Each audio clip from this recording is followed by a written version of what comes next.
Now this option you see down here, notify only on change in status, what that's for is to throttle back on some of the alarms that you might consider nuisance alarms.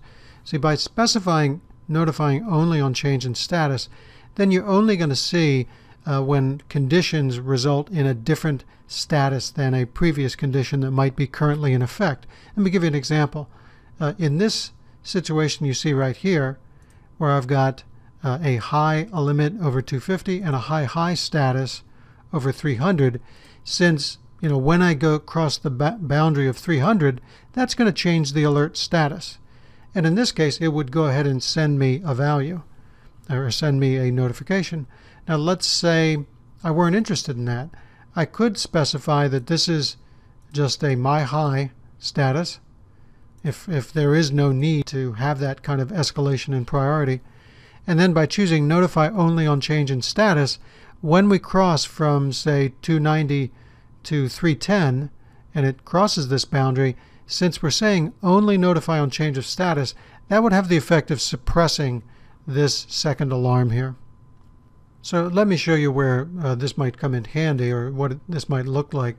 If you look at the history we've got here of these different alarms, we're having a lot of these alarms that are coming in that are really kind of close to each other, within a minute or two apart.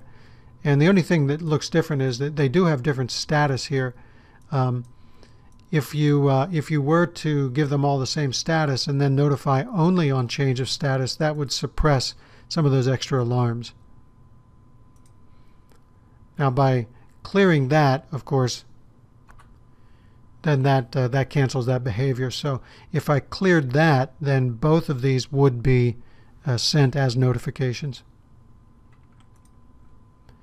Okay, the resend interval is simply a way for you to specify how often you want to remind people if they haven't acknowledged. So for example, I set this to 10 minutes. It's going to go ahead and kick off another notification 10 minutes later. Now that is on the condition that the notification state, the conditions are still true. So it's not going to resend it if this has cleared itself or if somebody has acknowledged. Now we also support this non-repetition interval. And by non-repetition, we're kind of going the other way around. We're saying don't send any repeat, no matter how many times this thing violates, within that certain non-repetition interval. So for example, as we see in this illustration from our class material here, if I have an alarm or a violation that occurs right at that point, but my non-repetition interval states that I'm not to do anything until this period is over, well, it doesn't matter how many times this violation occurs. It doesn't matter. We're just not going to do anything until that non-repetition interval is over. Now, the one point I do want to make about this non-repetition interval, it only affects those conditions that have the same status, or the same alert state, I should say.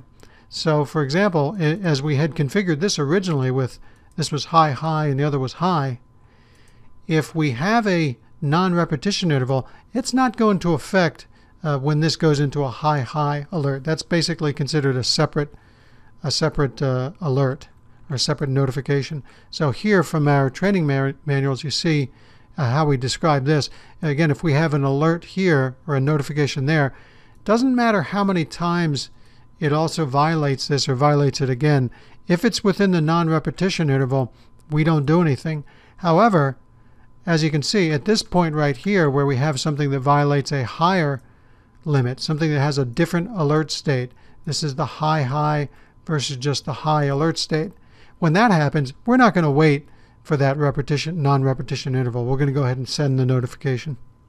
Now, as you might imagine, that also affects conditions that are at different priorities.